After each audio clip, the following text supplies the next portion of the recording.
आप देख रहे हैं हॉरर हाई। दोस्तों, आज की जो कहानी है, इस कहानी को पूरा सुनिएगा और उसके बाद कमेंट करके बताइएगा कैसी लगी है। अगर अच्छी लगी होगी तो चैनल को सब्सक्राइब करना भूलिएगा नहीं। बहुत मेहनत लगती है वीडियो बनाने में। तो चलिए शुरू से शुरुआत करते हैं। उन दिनों मैं शहर के एक कारखाने में नौकरी करता था। एक दिन मेरा दोस्त मनीष अचानक काम पर नहीं आने से मुझे डबल शिफ्ट करनी पड़ी थी। इस वजह से मुझे देर रात 12:30 बजे घर लौटना पड़ा। मैं काम पर जाने के लिए साइकिल का इस्तेमाल करता था। मुझे हर रोज़ घर जाने के लिए एक छोटा सा जंगल पार करना पड़ता था। उस रात आसमान में चमकते पूर्णिमा के चांद की रोशनी में आसपास की चीज़ें ठीक ठाक दिख रही थीं।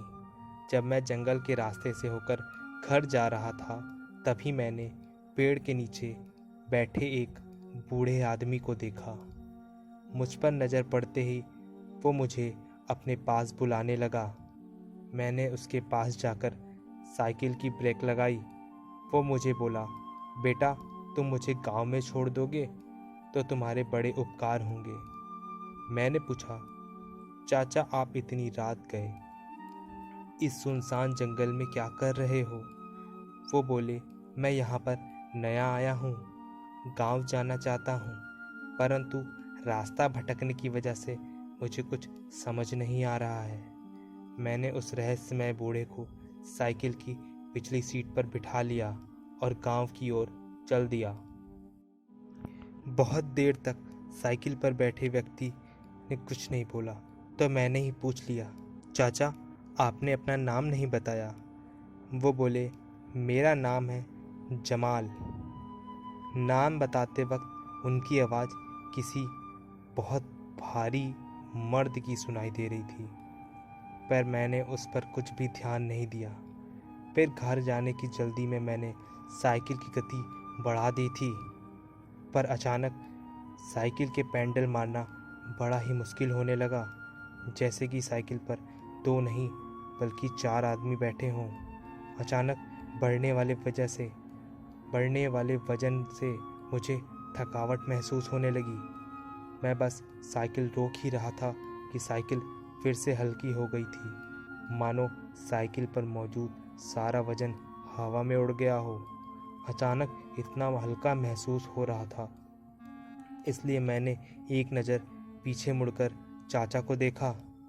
मैं तो चौंक ही गया, क्योंकि चाचा साइकिल पर नहीं थे, तो अचानक कहाँ गायब हो गए। ये सोच कर मुझे डर लगने लगा, क्योंकि अगर वो कहीं रास्ते में या किसी गड्ढे में गिर गए होंगे तो मेरे लिए मुसीबत हो जाएगी। इसलिए मैंने साइकिल यू टर्न मारकर घुमा ली और हर मुमकिन जगह देखा, पर मुझे वो कहीं नहीं दिखे। लेकिन वापस आते वक्त मुझे वो दूर से ही दिखाई दिए, एक बड़े से बरगद के पेड़ के नीचे। कोई आदमी घुटनों में सिर छुपाकर नीचे बैठा हुआ है। मैंने उसे दूर से आवाज़ दी, जमाल चाचा, क्या आप हो वहाँ पर? पर वो आदमी कोई हलचल नहीं दिखा रहा था और ना ही मुझे कोई जवाब मिला। तो मैंने साइकिल वहीं छोड़कर नज़दीक जाकर देखने का फैसला किया। फिर जब मैं उस बरगद के नज़दीक पहुंचा तो मुझे अचानक से खून जमाने वाली ठंडी ने घेर लिया था, मानो कि ये कोई इशारा हो कि यहाँ से भाग जाओ। उस आदमी के कपड़ों से मैंने पहचान लिया था कि वही जमाल चाचा ही हैं। फिर मैंने चाचा से पूछा, आप साइकिल से कब उतरे? आपको मुझे बताना चाहिए था ना। चलिए, मैं आपको घर छोड़ देता हूँ। मेरे इतना कहने के बावजूद चाचा ने तिल के बराबर भी हलचल नहीं की। वो बस मुंडी को घुटनों के बीच झुकाकर बैठे रहे। मुझे अब डर लगने लगा था और ऊपर से वहाँ पर ठंड भी हो रही थी। कहीं चाचा का राम नाम सत्य ना हो गया हो। फिर उन्हें उठाने के लिए मैं धीरे धीरे उनके नज़दीक गया। तभी मुझे अचानक सड़े हुए मांस जैसी गंदी बदबू आने लगी, मानो कोई लाश वहाँ बहुत दिनों से सड़ रही है।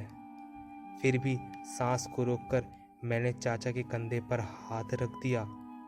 उस छोटे से स्पर्श से मुझे जो महसूस हुआ उससे मेरे बदन में आग लग गई, जिससे मैं वहाँ से थोड़ा दूर जाकर खड़ा हो गया, क्योंकि चाचा का शरीर इतना ठंडा हो गया था कि मैं डर के मारे कांपने लगा। मैं उनकी तरफ डर से भरी निगाहों से देख रहा था। तभी उनमें मुझे कुछ हलचल नज़र आई और इसके बाद जो भयंकर चीज़ मेरी आंखों के सामने खड़ी थी उसे देखकर मेरे मुंह से निकलने वाली चीख ने जंगल के सन्नाटे को चीर कर रख दिया, क्योंकि जमाल चाचा का सिर अब उनके कंधों पर नहीं था, उनके हाथों में था। उनका धड़ उनकी कटी मुंडी को हाथ में लिए खड़ा था। उसके बाद मैं वहाँ किसी शिकारी से डरे हुए खरगोश की तरह भागा। फिर भी वो प्रेत अपना कटा हुआ सिर हाथों में लिए मेरा पीछा करने लगा।